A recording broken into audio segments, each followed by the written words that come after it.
Hindi po. Okay? So, yan. Year 2000. Nalipan ko. Mahisip-isip ng isa, dalawa, tatlo. Mahisip-isip ng isa, dalawa, tatlo. Mahisip-isip ng isa, dalawa, tatlo. Sunod siya. Sigaw kayo nga!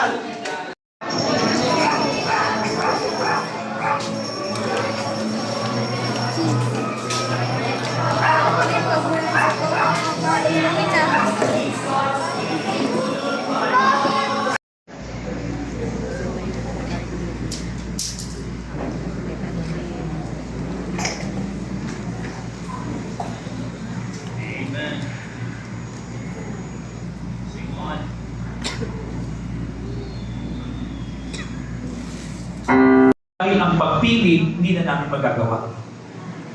Ang pagpili ay nasa sa iyo dahil alam mo na si Kristo ang tagapagligtas. Amen? Hindi church ang tagapagligtas, mga kapatid. Kahit maging miyembro kayo sa church na ito, hindi kayo maliligtas dahil member kayo ng church na ito. Kaya kaligtas dahil kay Jesus Christ. Amen? Kaya tayo ligtas dahil may nagligtas sa atin. Amen? At ang church na ito ang nagtuturo patungkol sa nagligtas na iyon. Ang church na ito ngayon ang gumagabay sa mga mananampalataya para, sabi nga ng awit ng choir, lalo pa natin siyang makilala at lalo pa natin siyang mapaglingkuran. Amen?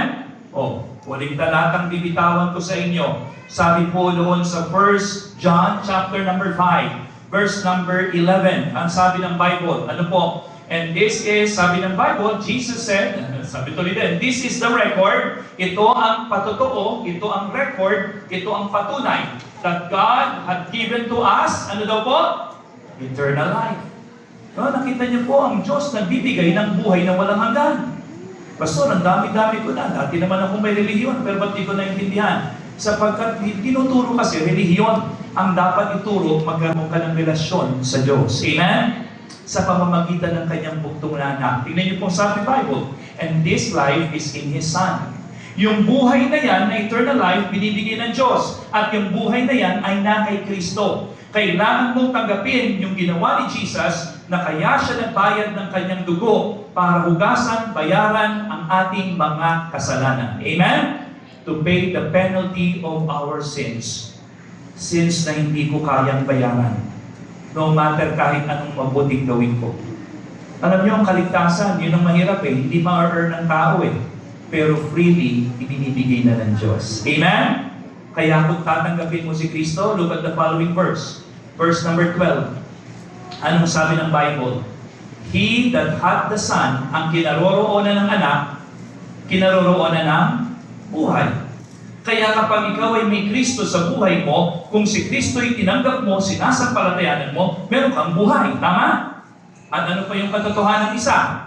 He that hath not the Son of God. Kung wala naman ang Diyos sa iyo, kung wala ang anak ng Diyos sa iyo, wala ka rin buhay. Tama po?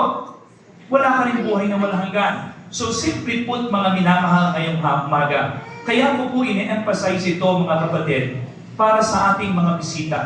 Because maa-out of place po kayo doon sa talata. Maa-out of place po kayo sa mensahe kung hindi niyo po tinanggap si Kristo. Okay? Ngayong umaga, would you accept the Lord Jesus Christ as your Lord and Savior? Nais mo bang tanggapin si Kristo sa buhay mo para magkaroon ka ng buhay na walang hanggan? Amen? Hindi ka mabuti. Hindi ka perfect. Pero biyaya kasi ang kaligtasan. Amen? Ang ibig sabihin ng biyaya, hindi tayo dapat pero binibigay pa rin sa atin. Ang tanong, tatanggapin mo ba? By faith.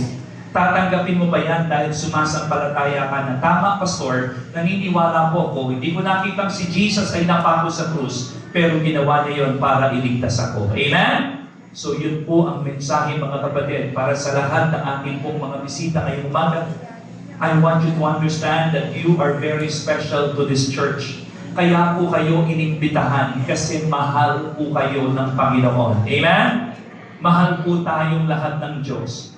Now, let's go over to our message ngayong umaga para ma-appreciate na ng bawat isa sa atin Anong sabi po doon sa talatang binasa natin? Chapter number 2, verse 6 ng Colossians.